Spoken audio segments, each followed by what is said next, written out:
साथ संगत जी, राधा स्वामी जी। आज की ये साखी पंजाब के पटियाला शहर में सत्संगी परिवार के घर पैदा हुए एक बच्चे की है, जो कि रूहानियत का भंडार था। तो आइए बड़े ही प्यार से आज का ये प्रसंग श्रवण करते हैं। साथ संगत जी, जब भी किसी बच्चे का जन्म होता है तो उस बच्चे को जन्म देने वाली माँ के ऊपर बहुत कुछ निर्भर करता है कि उसकी औलाद कैसी होने वाली है। साथ संगत जी, आज की ये सच्ची कहानी इसी पर आधारित है।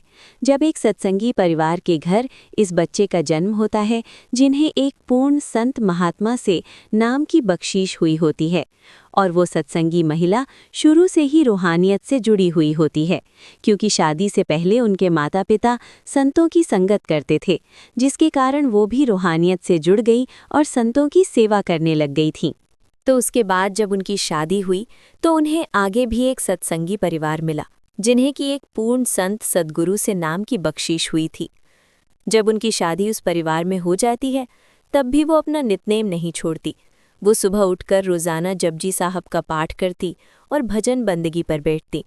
ये नितनेम का शुरू से ही बना हुआ था, इसे उन्होंने कभी नहीं तोड़ा, चाहे जो भी हो जाए।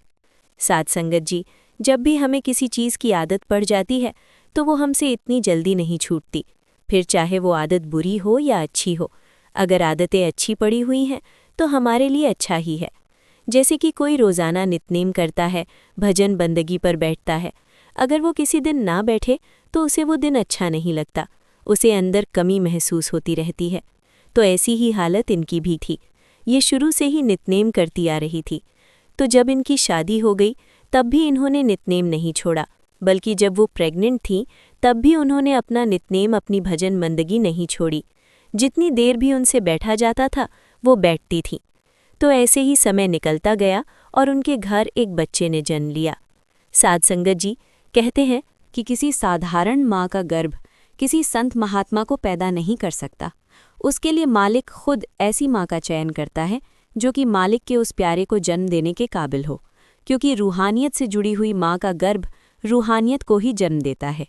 तो ऐसा ही इनके साथ भी हुआ। जब इनके घर बच्चा पैदा हुआ, वो बच्चा रूहानियत का भंडार था। तो जब बच्चे ने उनके घर जन्म ले लिया तो उन्हें बहुत खुशी हुई, लेकिन वो बच्चा स्वभाव से शांत था। और जैसे जैसे समय निकलता गया, बच्चा बड़ा हुआ, तो बच्चे के अंदर की रूहानियत घर वालों को दिखाई देने लगी कि हमारा बच्चा दूसरे बच्चों जैसा नहीं है, क्योंकि वो अकेले रहना पसंद करता था और ज़्यादा किसी से बात नहीं करता था, अपने आप में मस्त। जैसे कि संत अपनी धुन में मस्त होते हैं, उन्हें किसी से कोई लेना देना नहीं होता। वो उनके अंदर हो रही नाम धुन को सुनकर उसमें लीन रहते हैं, उसमें मस्त रहते हैं। तो साथ संगत जी, वो बच्चा अक्सर अपने घर से कभी कभी दूर चला जाता और उसके घर वाले उसे ढूंढने लग पड़ते कि पता नहीं कहाँ चला गया। तो वो जब भी मिलता था, शमशान भूमि के आसपास मिलता था, और जब उससे वहाँ जाने की वजह पूछी जाती तो कारण यही रहता कि यहाँ पर बहुत शांति है और शांति मेरे मन को अच्छी लगती है। साथ संगत जी, बचपन में ऐसा ही होता रहा। तो उसकी माँ ये बात समझ गई थी कि मेरे बच्चे के ऊपर मेरा ही प्रभाव है। साथ संगत जी, जब कोई चीज़ किसी को पैदा करती है तो वो भी वैसी ही होती है जो उसे जन्म देने वाला होता है।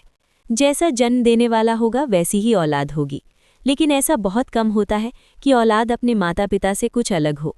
वो मालिक की कृपा कह सकते हैं, जिसकी संभाल मालिक खुद कर रहा हो। साथ संगत जी, जब उस बच्चे की माँ ये बात समझ गई कि इसके अंदर भी वैसी ही तड़प है जैसी मेरे अंदर है, उसकी माँ ने अपने बच्चे का मार्गदर्शन करना शुरू कर दिया, उसे सही मार्ग देना शुरू कर दिया। साथ संगत जी, बच्चा अपनी माँ के पीछे लगकर भजन बंदगी पर बैठने लगा, लेकिन उसकी माँ ने उसे किसी तरह के मंत्रोच्चारण के बारे में नहीं बताया था। केवल उसे चुपचाप बैठने के लिए कहा कि तुम्हें रोज़ाना चुपचाप बैठना है और अंदर हो रही आवाज़ों को सुनना है, बाहर की तरफ से ध्यान एकत्रित कर अंदर की तरफ लाना है। तो वो बच्चा वैसे ही अभ्यास करने लगा जैसे उसकी माँ ने उसे बताया था।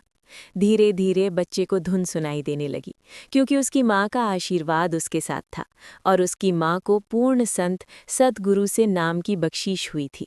तो गुरु और माँ का आशीर्वाद उस बच्चे के साथ था, जिससे कि बच्चा धुन सुनने लग गया था और धुन में मस्त रहने लग गया। तो सभी उसके माता पिता से कहते थे कि तुम्हारा बच्चा दूसरे बच्चों जैसा नहीं है, आपको इसे कहीं दिखाना चाहिए। लेकिन ये बात तो उसकी माँ ही जानती थी कि मेरा बच्चा अलग क्यों है। उसके पिता के कहने पर कभी कभी घर वालों का बच्चे को किसी को दिखाने का प्रोग्राम बना, लेकिन उसकी माँ के कहने पर वो बच्चे को नहीं लेकर गए, क्योंकि उसकी माँ ये जानती थी कि मेरे बच्चे के अंदर भी रूहानियत की गहरी तड़प है, मालिक के लिए अंदर सच्चा प्यार है। तो जैसे जैसे बच्चा बड़ा होता गया वैसे वैसे ही उसका ज्ञान बढ़ता गया, लेकिन उसने भी अपना नित नेम नहीं छोड़ा।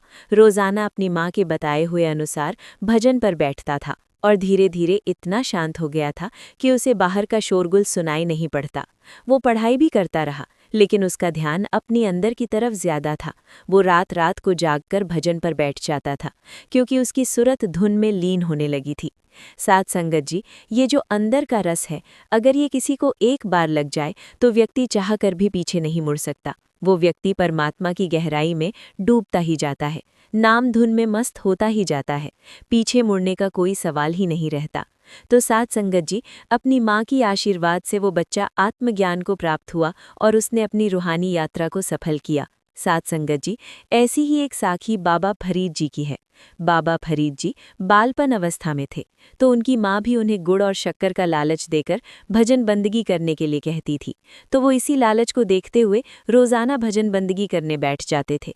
तो जब वो रोज़ाना भजन बंदगी पर बैठने लगे तो एक दिन उनकी माँ उनके पास गुड़ और शक्कर रखना भूल गई, क्योंकि बाबा फरीद जी की माँ बाबा फरीद जी को कहती थी कि अगर तू रोज़ाना ऐसे ही बैठेगा तो ईश्वर तुझे गुड़ और शक्कर देंगे, जब भी तू आंखें खोलेगा वो तुझे सामने दिखाई पड़ेंगी।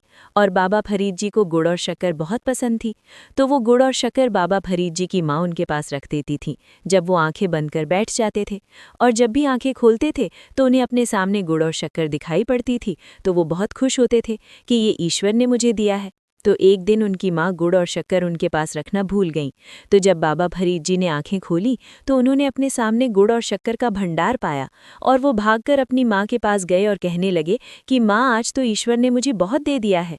तो ये देखकर बाबा फरीद जी की माँ हैरान हो गई थी कि मालिक अपने भक्तों और प्यारों की कितनी संभाल करता है, उनका कितना ख्याल रखता है, कि अगर बाबा फरीद जी आंखें खोलते हैं और उन्हें अपने सामने गुड़ और शक्कर दिखाई नहीं पड़ते तो उनका मन उदास होना था, लेकिन ऐसा नहीं हुआ। ईश्वर ने खुद उनके लिए ये सारा इंतजाम किया।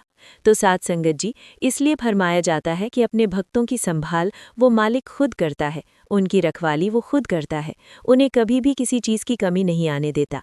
वो अपने इस संसार में अपने भक्तों और प्यारों को शहंशाह बनाकर रखता है।